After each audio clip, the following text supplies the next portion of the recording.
Hey, what's up, y'all? RJ here with CV Tech, and today I'm giving my review of the Huawei Ascend XT. Now, I've had this phone for going on 2 weeks now, and I have used it some. I actually lent it out to someone who actually used it on Cricket.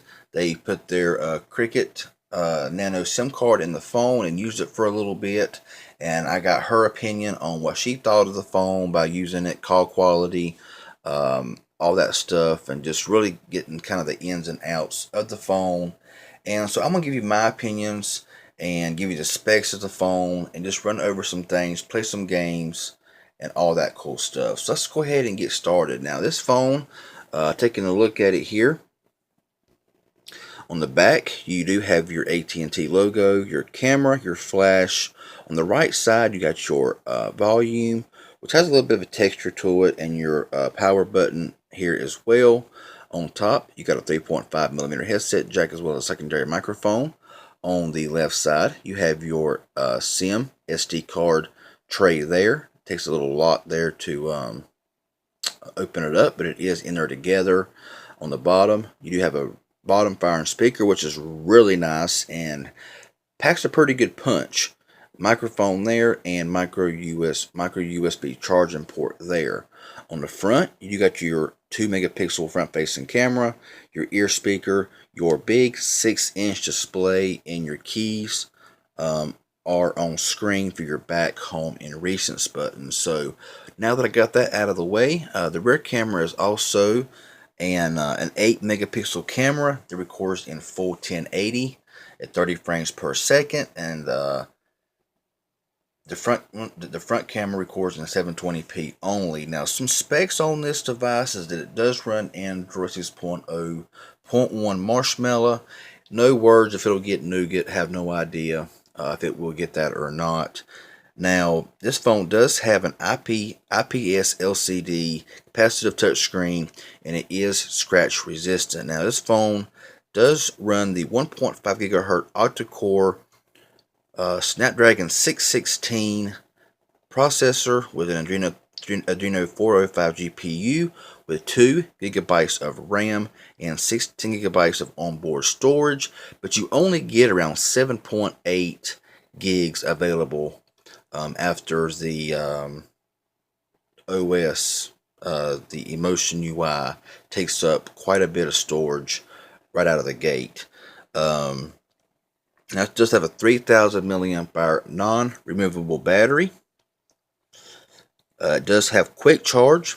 It says, according to this here, it's around 280 hours of standby time and around 17 hours of talk time.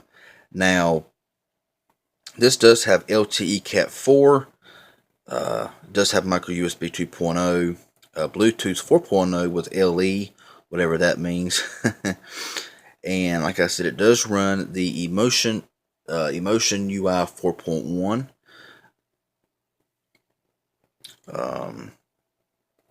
Like I said, it does have a 6-inch IPS LCD capacitive touchscreen display, 720 by 1280 with 245 pixels per inch and 16 million colors. And that's about all I see right here in the specs of this device. So let's go ahead and just cut the thing on, and we will take a look at it. Now, the phone does look really nice. The screen is pretty vibrant for the PPI that it really is. The phone is relatively smooth. Not really had any hiccups with it. Now, I want to give you some thoughts that the person that I let loan the phone and use on Cricket service. Now, like I say, all that I done was took her Cricket Nano SIM card. I put it into the SIM card slot here on this AT&T phone, and it worked fine. Calls, text, speed test data, everything worked just fine on this phone. So you can use a Cricket SIM card if you are a Cricket customer in the Huawei Ascend XT. Now, her thoughts on call quality was it was a bit muffled. Some also replied to her that she was kind of muffled, so call quality was kind of so-so according to her. downloading all the apps. I erased a lot of the apps that was on here. The phone did run pretty snappy. Really no slowdowns, nothing like that. I have noticed that battery life is quite good on this device. Now, the first charge that I did give it, it was pretty bad. After a couple of good charges, the battery life seemed to increase dramatically, and so no issues there. So other really than that, she said the phone felt good. It had really good reception. She had the LG Stylo 2, and it had really poor reception for Cricket. In her opinion, this one right here said she had no issues with receptions. That's a good thing as well. Like I made mention, the bottom fire speaker does put out very well, and you have no trouble hearing it. Trust me, it's pretty doggone loud. So we're gonna go in here and look at the app drawer here, and it swipes up and down. It's very smooth, very fluid phone. I mean, this phone just works really good, even with the Emotion UI 4.1 skin over it. It just seems to work, and it seems to work well. Like I said, EMUI 4.1. It does show some of the specs here as well. Now, it does say Snapdragon 616, 2 gigabytes of RAM, and out of 16, just a few apps installed, got down to 4.51 gigs, and all that stuff. So, yeah. Now, this one here also runs, like I said, 6.0.1. Marshmallow there. And one thing that I have noticed, though, about the Emotion UI is there are certain times you got to double tap to get on what you want to get on. I have noticed that. It's not laggy, but there's times it just does not always register like some other phones may.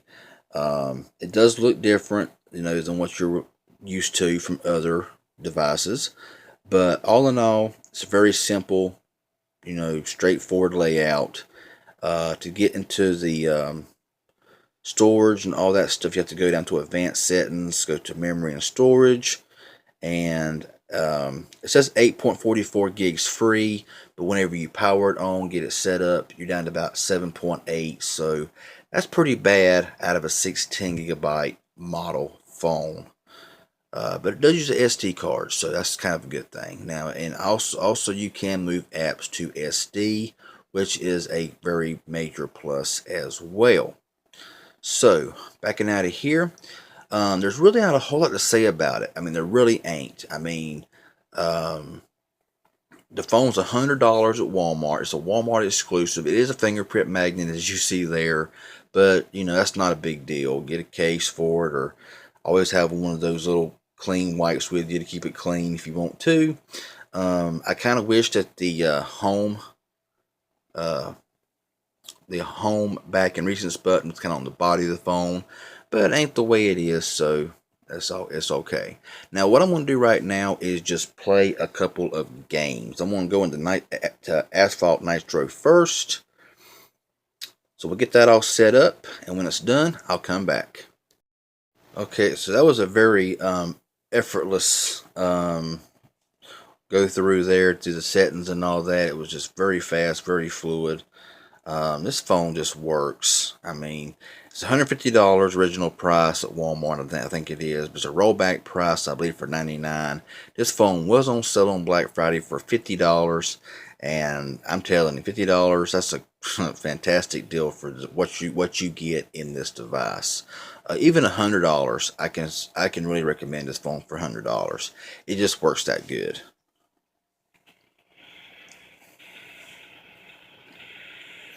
And the screen, like I said, the screen is nothing really to write home about, but it looks good. There's no drop frames whatsoever. Handles the game with ease.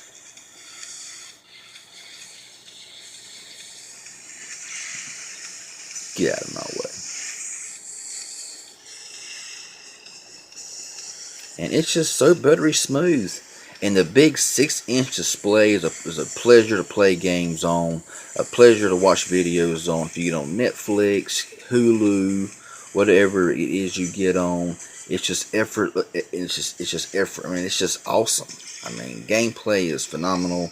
No freeze ups, no lag, no hiccup. Let's just go back home. Well, find the button there. Goes back home. Let's load up a little bit more graphic intense game. We'll go to Bullet Force here, and again I will set it all up and we'll come back. Blazing fast performance there, and I can already tell right out of the gate this thing right here is just very smooth. I mean, this thing is so fluid. I mean, I would give this thing a definite recommendation. Anybody wanting just a really good phone for a decent price of, around $100.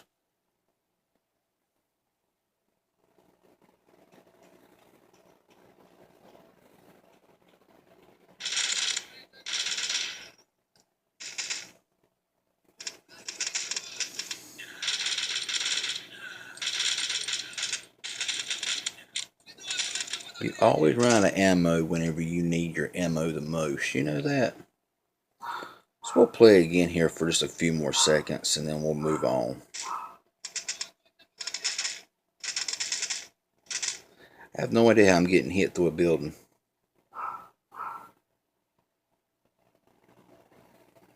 And of course, the camera don't do it justice.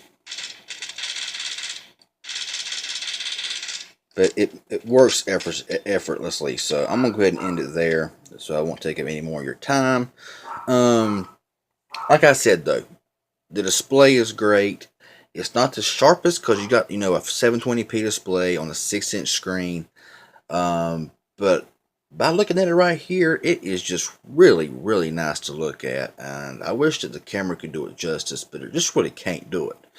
So right now, I'm going to run a couple of benchmark tests just to show you some of the tests. Now, I run these tests here just to show you, give you an idea of what the tests run. Now, this is not, of course, something you want to go by because, these tests are just tests. So let's go into quadrant here, and we will run a full benchmark and let it do its thing. Now, I really don't have anything negative to say about the phone. The only thing that I really have an issue with and a beef with is the fact that half of the storage is gone whenever you get it. And I made a video the other day on my channel about deceptive internal storage and my thoughts on it and everything. I try to leave that in the corner up here somewhere so you can watch that as well. But this is a 16GB model, and when you get it out of the box and set it up, you got around 7.8 gig. That's really the only issue that I have with it. Now the camera, I can't really comment on because I did not go outside in a bright, nice sunny day and take pictures and videos and all that stuff. Now that was fast, already finished up. But before I hit the results button, yeah, let's go ahead and do it here. I can talk to you during the Geekbench test. So when this, network connection failed. So let's close, we'll pause it, and we'll do it again. Okay, so apparently this phone does not want to have its benchmark taken. So we're going to go ahead here and go into Geekbench 4 and see if this here will run it. I'm trying to remember the speed I got last time. I can't remember now for nothing, and it don't save.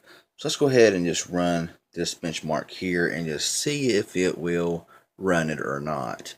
Now, like I was saying though, the camera, I really didn't get a chance to really do a whole lot with it. I did take a video on it, and really good lighting, and the quality was just fantastic. It was great, awesome, excellent, very low pixelation. It just looked really good. That was in 720p. So the front camera is not really what you would call a wide angle type lens, so you will need to hold the phone way far away from you, or you will need a selfie stick that's like 3 foot away from you to get a picture that's not like right up on your face. So that's kind of aggravating. I kind of like a camera in the front that's more wide angle to where it's not as zoomed in as, like this phone right here does. But that's something small, not a big thing. But like I said, I really have nothing bad to say about it, other than the storage. Indoor camera lighting, indoor cameras take decent pictures. Nothing stunning, but it does good for what it is. I'm assuming outside takes great pictures and all that cool stuff. The phone runs smooth as silk. No hiccups, no issues, no crashes. Other than the benchmark test, it just said network error. For some reason, it's just not wanting to work right now. It could be an internet issue. Could be something on my end. It may not even be the phone. I don't know. But you know, the phone just works really well, and I'm satisfied with it. And if I was with AT&T, or if I was with Cricket, I would not hesitate one bit to pick this phone up if you're looking for a big 6-inch phablet. So that's all I gotta really say about it. So I'm gonna go ahead here and pause this up, let it do its thing, finish out. Hopefully, I'll get a benchmark test. If not, don't really matter. But you know, we'll see what happens. Okay, so apparently I get halfway through the benchmark test, and of course the stupid AT&T activation screen pops up every single time. Um, Even when you say activate later or not now, it pops up every 5 or 10 minutes whenever airplane mode is not on. So airplane mode is now on. I ain't running it again. So I do have a history though of the first test I ran, and there is a score. 619 single score, 1992 multi-score. Single score, of course, does not even reach the LG Nexus 5, and multi-core score is in between the Xiaomi Mi 4C with an 808 Snapdragon 1.4 GHz processor, and the LG Nexus 5 that runs the same 808 Snapdragon. So not bad. 619, 1992, not bad. So like I said, all around though, honestly, great phone. There's not much else to say about it. I mean, bottom firing speaker is a major plus in my book. Nice 6-inch display, big slab of a phone. No word if it's going to get nougat, nothing like that. I've not heard nothing about that. So I give this phone a solid 4.5 out of a 10. 4.5 out of 5. Or a 9 out of 10. I mean, this thing is just solid. It feels good. It's got some heft to it. It's not light. It's not heavy. It's just about right. Battery life is great on this thing. It lasts a while. The color looks really nice as well. The battery cannot be removed. Unfortunately, it's pretty much sealed in. There's no way to take the back off or nothing like that. So yeah, that's just my final review on it. I will be returning this phone because I simply do not need it. So yeah, hit that like button if it was informative, helpful. If you like this video in any way, I really appreciate it. If you got any comments or questions about it, leave it down in the comment section below and I'll get back with you as soon as possible. Subscribe to my channel if you ain't already. I'd appreciate it. Y'all have a good one, and we'll see y'all in the next video.